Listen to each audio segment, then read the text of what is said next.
How will an all-out civil war between superhumans affect the world? Find out as we discuss the conclusion to Kingdom Come.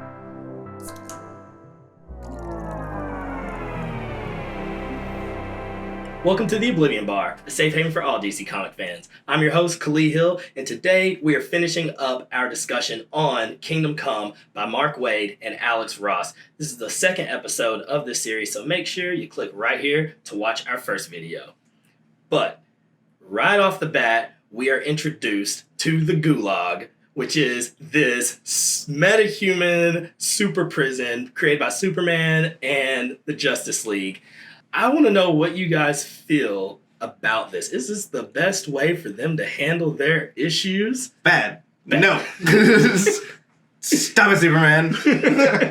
Not the right way to do things. I mean, part of me sees where they're coming from, and that, you want to be able to, have these metahumans not kill other people. This is not the way to do it, though. Totally. I mean, it's the impetus for the rest of, the book, which is nice, but yeah, apart from that, it's a pretty garbage idea. It's a good thing they did it, because the plot would be messed up. It's true. It's really just... They were really thinking ahead. No, obviously, this is horrible. They created a super jail. They put every single dangerous metahuman criminal inside of it. They didn't run it by any sort of government agency. And they were like, yeah, this is a great idea. This is never going to go wrong. So, this series showcases a lot of different heroes and lore and mythos in the DC universe. So, who were you excited to see pop up in this half of the book? Deadman. He's freaking hilarious. He's so good. He just pops up and he's like, oh, he talks to Norman like, you can see me? I can see you. It's crazy even though I don't have any eyes. He's just, My favorite quote from him was when he was just like, hiya! Yeah, he just pops up. What? He's fantastic. I have never had any run-in with Deadman before, and he just, I laughed. It was great. It was a nice little comedic interlude, and yeah, I just thought, he's my favorite. It's done. Yeah. I got really excited to see the Quintessence, which I don't think a lot of people know who the Quintessence are, but they are these 5 super-powered DC beings. It's a group of 5 made up of Highfather from New Genesis, Zeus, who you should know who Zeus is, the Phantom Stranger, Shazam the Wizard, and Ganthet from the Guardians of the Universe.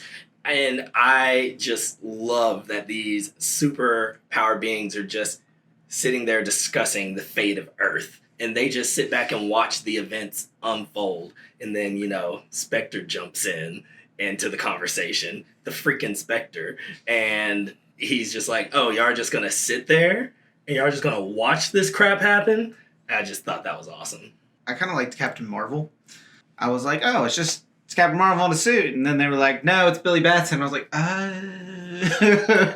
So I thought that was cool. Yeah, and I liked how they were controlling Billy. Specifically, Lex Luthor, I suppose, was controlling him. But all those little caterpillar things they were put in his ear, none other than Mr. Mind. Yeah. I don't know if they explicitly stated that. I think they did. I think it's hinted at for sure. It hinted at me. Yeah, I don't know if they explicitly... I can't remember if they say Mr. Mind specifically or not. But what other caterpillar in the ear in the DC universe is there? Yeah, I'll say he's a big part of Captain Marvel's mythos, and the fact that they included that in his story, I think, is really, really cool. Yeah, I agree. Yeah. For sure. Well, before we get too much further in this book, Joe, go and tell the folks about the lovely beverage you guys are drinking over there. This lovely, very dark beverage is Shannon the Dude's Brew from Rock House Brewing, of course, because they're sponsoring us again. Thank you, Rock House. Thank you, Rock House. It is a Kentucky Common with vanilla added into it. It is named after Shannon the Dude from Kentucky State Radio. And it has an ABV of 4.9 and an IBU of 20. So, bitters are still low, alcohol content low, good flavor. What do y'all think? Yeah, I think it's great flavor. So I initially got kind of like a coffee flavoring out of it, and I think we were actually kind of discussing this just between us, is that it's not necessarily coffee, it's just that it's the roasted flavor. Yeah. And when I think of roasted, I think of coffee beans, so my mind just naturally thought coffee, but I think the roasted flavor is my favorite part about this. You get a nice little bit of vanilla in there as well, but I love that roasted barley flavor. Yeah, it's just a good drink. I taste it, and there's nothing really that's standing out to me as the main focal point of what you're supposed to taste. But it just tastes good. I like it. It's a good dark beer, and I could drink many of them before having an issue. Before the issue. I'm probably gonna have to give this beer, I want to say, a 7 Gulags. I'm gonna steal Gulags this time. Hope that's okay. I'll pick a different one. Drinkable, definitely. It's gonna be a beer that you can go and you can see like, oh, Kentucky Common with vanilla. That's gonna be a good beer. I know I'm gonna like it, and you can drink it, and you're gonna be fine. It just doesn't stand out as much. It's more of a flagship beer, so the rating's just a little lower, just because it's not crazy or anything. Yeah, I'm right on board with you. It's not anything that absolutely blew my mind. I think it's a great flavor. Again, I love that roasted flavor. Going with 7.5. Dead mans. Dead mans. Multiple dead mans. Specifically dead man, but the plural, but I don't feel like it would be dead men. It's dead mans. We'll go with dead Okay. mans. We don't get paid for grammar here.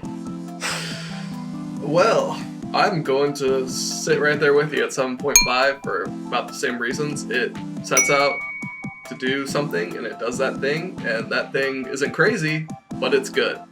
So I'm going to give it 7.5 Thanks. Mogo Deaths.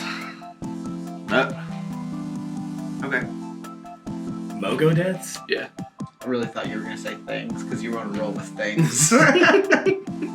Things. 7.5 things. 7.5 things. Sweet. Well, getting back into the story, we get a lot of character representation here that isn't typical to some of these long-standing classic characters like Superman, Wonder Woman, Captain Marvel. I see the deviation from these characters, and I felt like it had its place. I mean, you see Wonder Woman, who is typically, all about the peace of things. I think she's the furthest away Yeah. from the typical Wonder Woman. Yeah, because she's very aggressive, wanting blood, just not her typical Wonder Woman self that we're used to. Same with Superman. He, after his years of isolation, he comes back, and I see him as spineless in a lot of regards, which is strange for me to use the word spineless to describe Superman.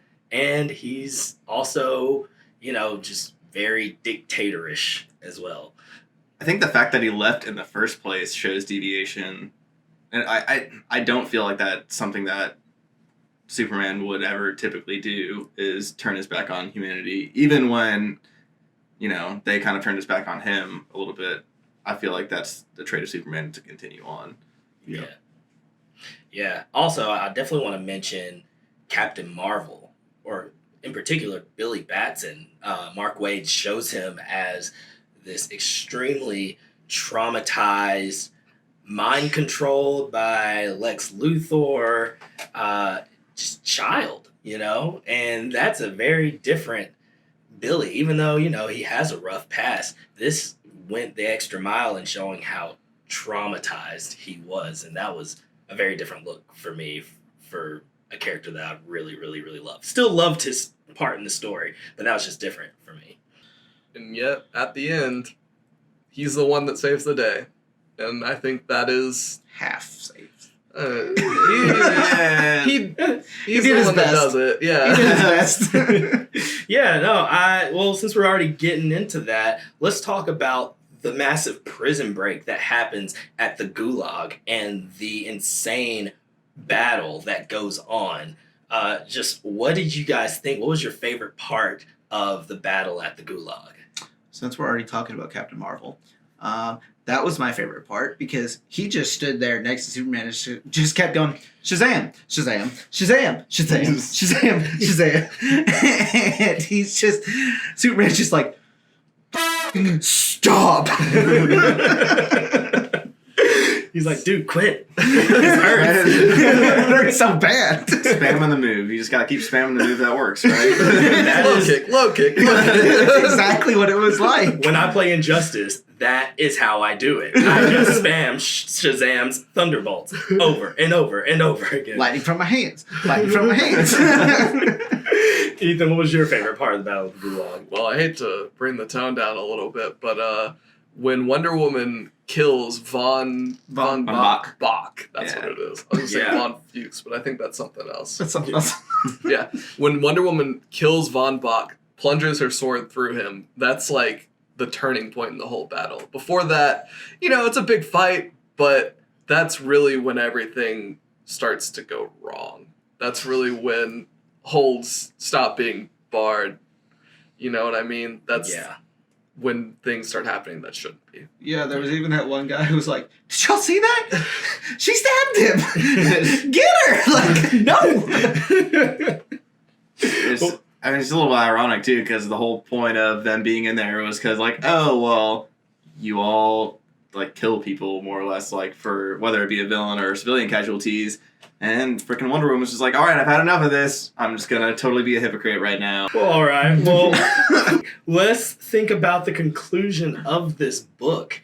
What was your thoughts on how it all wrapped up and how it ended? Personally, I really loved it. I really liked the end of the battle because you see this noble sacrifice that Captain Marvel makes. And then you see Superman lying in the wake of the destruction, and you just have all of these dead metahumans around him.